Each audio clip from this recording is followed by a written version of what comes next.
me, Hatsy, and I am back with another dream house. So this time, we're going to be building the Magenta's dream home. You would have seen them on the trailer, but the family was made by Malinlindskog on the Sims 4 gallery, and I have absolutely fallen in love with the family. I would definitely recommend you go and download them because they are incredible. I love the backstory. The backstory for the family is Iris noticed that her mother became more and more sad after Iris's dad's death. She knew that they did not have much money, so she did her best to try and take care of her family. One day, Elizabeth got a letter saying that she had inherited a house from the early 1800s worth 300,000 simoleons from a distant relative. This changed everything. Now they could start over and nothing could go wrong. And I just thought that was incredible. I thought it was really, really creative. And I decided to build a house for them. So I was looking at houses, I was looking at architecture, and English architecture just kept popping up to me all the time. So I thought, why not? Why not build an English styled house? And it just brought back a lot of memories for me. I'm actually in the process of potentially moving back to England. It hasn't been 100% confirmed yet, but if it did happen, I would be really happy.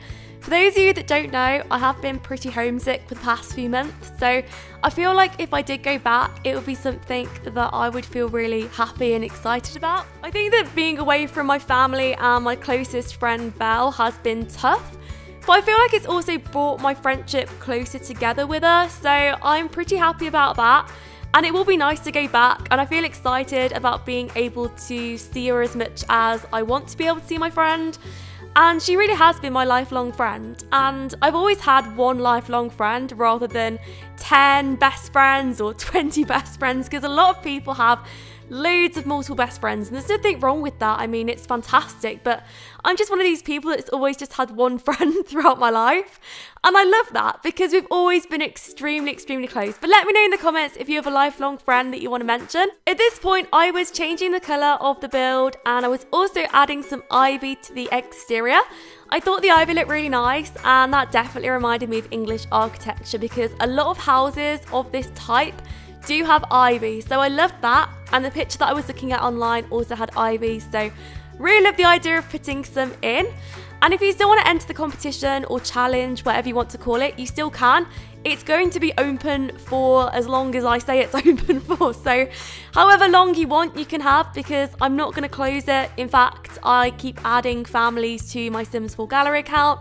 I keep favoriting families, I keep following some of you on the Sims 4 gallery, so yeah, I mean, it's just going to keep going for as long as I want to make some houses for. There's loads of houses coming up as well. We've got like futuristic mansions, spaceships, suburban houses, loads and loads of different house styles coming up, and I really hope that you're going to like them. There will be more or less one build released a week of this series, and I don't know which day that will be on. Apologies for not following it the week before because I don't think that I've shared one of these houses for maybe 2 weeks, so sorry about that. I did have a tiny break from YouTube. I don't think that I posted in about 3 days, which is unusual for me because I usually post every single day or every other day. And sometimes it's nice just to take a break. And I would say that, like, if anybody else is watching this that does YouTube, sometimes it's so nice to just have like a couple of days off and just gather your thoughts and get some ideas together, because that's exactly what I did. And honestly, I've come back now and I have so many new ideas that I want to share with you and a new Let's Play. I am looking for ideas, and if you are interested in helping out with that, then there is an app called Sims Amino, and I'm on that. I started a thread, I think a couple of days ago, and I'm just openly having a chat with people for new ideas for the LP. So that would really help me out if you came on there and yeah, I mean, just contributed some ideas if you're really interested in it. If you've got a plot or if you just want to chat, then I'll be on there, and I'm on there quite a lot, to be honest. But anyway, I was doing the landscaping for the build. I put in loads of foxglove. I think it's foxglove, but I'm not too sure. I've never been able to figure out what that plant is. If you know what it is, then please let me know because I honestly have no idea. But it's like a blue and white plant You usually see it in pink though for foxglove, because foxglove is pink as far as I know. Even though it's a weed, it's not supposed to be good for you to touch or anything like that. In fact, I think that it's pretty dangerous, and it works in a similar way as poison ivy does as far as I'm aware. But my mum always said to me that I was never allowed to touch it as a child because we always had foxglove in the houses that we lived at, and there was always some just around the front. I don't know why, but there was. And I was really, really sad when it always got cut down because it was probably my favourite plant. It's just so pretty to look at. But anyway, by this point, I had decided that I wanted loads of trees around the house. I would definitely recommend for anybody that's making buildings to put loads of trees around it. And the reason why is because it does cover over a lot of floors.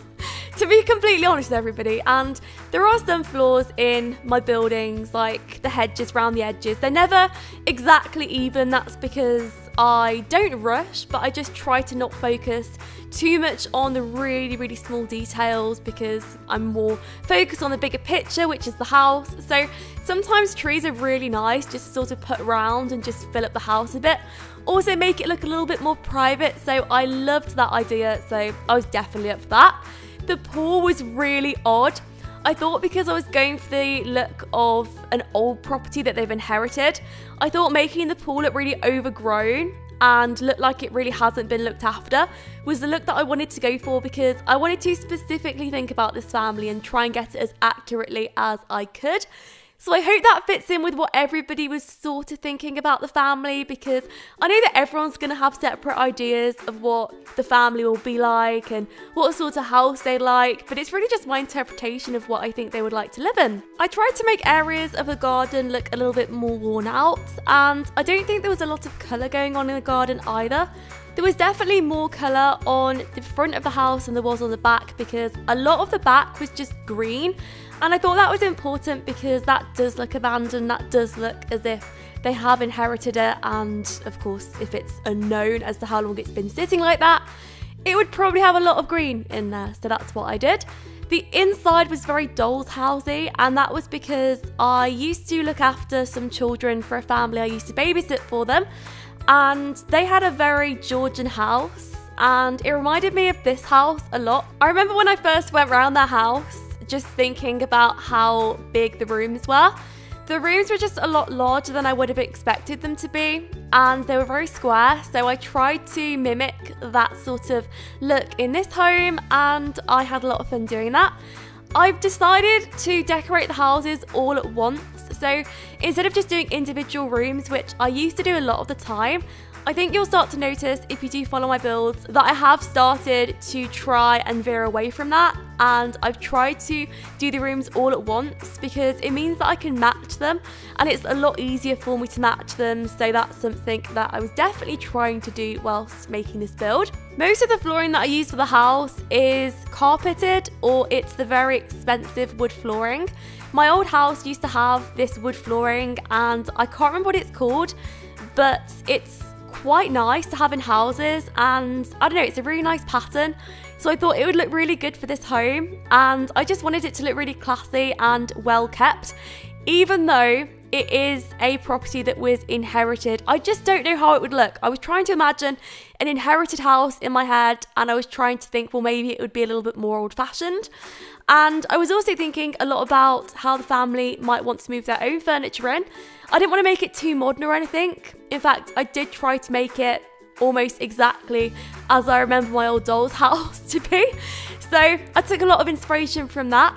The lounge was very, very basic, and a lot of colours in the house were just very plain throughout. I really liked keeping to that colour scheme though, because it gives you a chance to have the house in any way that you want. You can just change some of the colours, and you could really style the room up completely differently if you wanted to. The kitchen was a really odd shape, and I didn't really know what to do in here, so apologies for leaving it quite basic. But I do like it, it's quite traditional, and I thought with a tile flooring that would look really good too. I love the tiles. I actually wish we had more choice of tiles, and I really hope we'll get that eventually. I was hoping for more tile choice in the Cool Kitchen stuff pack, but we never got any, so, or at least I can't remember getting any tiles with that stuff pack. So I hope they'll be a lot better with stuff packs in the future, because we have a few things coming out, and I hope we'll be getting more items with it, but I don't know, of course. I was trying to do a fancy floor pattern in the middle here, and I honestly can't remember how it turned out. I love experimenting with floor tiles though. It's something that I really enjoy doing in The Sims, and I think that for kitchens, it's just a really nice look. I think it's because growing up, I've always lived in houses that have had tile kitchen floors, and a lot of the tiles have always been mismatched. And I think that even when I'm building in The Sims 4, sometimes I'm indirectly thinking about an old house that I used to live in. I do find that a lot though, and there's some features in houses that I just put in, and some people ask me why I put them in. It's because it's just from what I've experienced firsthand, and that's what I like to do. I was then going on to the study. The study was a very, very small room, but I always think it's nice and important to have a study. I always try and put the study at the back of the house because I don't consider the study to be a very important room. And that's just because I don't ever imagine the study to be a very large room. In my experiences, studies have always been very, very small, or at least smaller than the lounge or the kitchen. So that's why I usually put the study at the back of the house. You can always change it around if you want to. The dining room was very, very big, so I thought it would be lovely to have a really grand place for the family to all sit down. Even though there's only 3 of them, I thought it would still be nice to have the dining room setting. I know that a lot of families do like to have a fully set up dining room table, even if there aren't that many people in the house even going to use it. In fact, my mum was always insistent that the dining room table always looked immaculate, and it would always have the best cutlery, the best plates, best glasses and things, and nobody would ever use it. It would never get used. It would absolutely never get used, and there'd be a dinner party probably about once or twice a year, but that would be it, and it would just be all for show. So it'd be really nice, of course, to see and look at, but nobody was ever really allowed in the dining room.